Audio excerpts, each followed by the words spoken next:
Il est triste de constater que certains chrétiens peuvent croire en la puissance de Dieu qui sauve, mais qu'ils ne peuvent pas croire en la puissance de Dieu qui garde. Ils ne réalisent pas que celui qui est le donateur de la grâce, c'est aussi celui qui nous maintient dans sa grâce.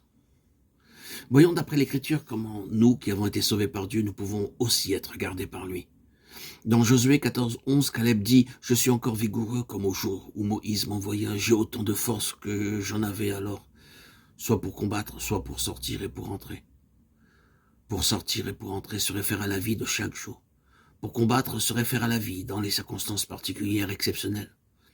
La force de Caleb était demeurée la même depuis que Moïse l'avait envoyé comme espion dans le pays de la promesse. Il pouvait faire face aux tâches quotidiennes, mais aussi faire face aux situations difficiles de la vie. Bien que 40 années soient écoulées, il est aussi fort que lors de ces jours passés. Nous voyons dans cet exemple la puissance de Dieu qui garde.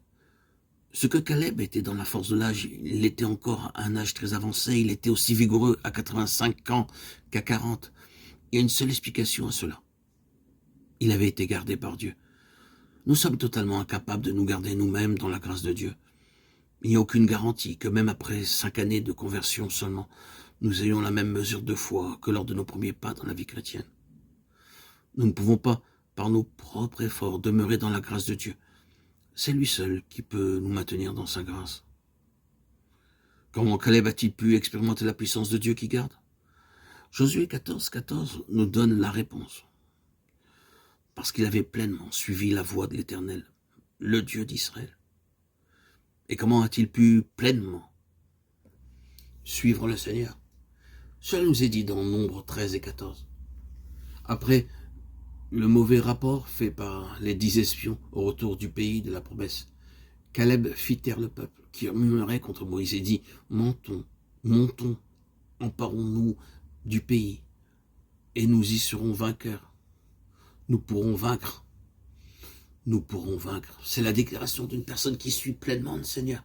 Elle croit que la victoire sur chaque adversaire est assurée, parce que les promesses de Dieu sont dignes de confiance et parce que le Seigneur est avec son peuple. Frères et sœurs bien-aimés en Christ, croyez-vous? Nombreux sont ceux qui croient, mais leur foi est une foi vacillante. Ils chantent un chant de louange, les paroles sont justes, mais il y a quelque chose de faux dans la musique. En ce qui concerne Caleb, il en était autrement. Il chantait les bonnes paroles sur un air juste. Écoutons ces notes si claires et justes. Montons-y aussitôt. Une personne qui suit pleinement le Seigneur, qui reconnaît qu'il est fidèle, c'est quelqu'un qui fait la volonté de Dieu et qui la fait aussitôt.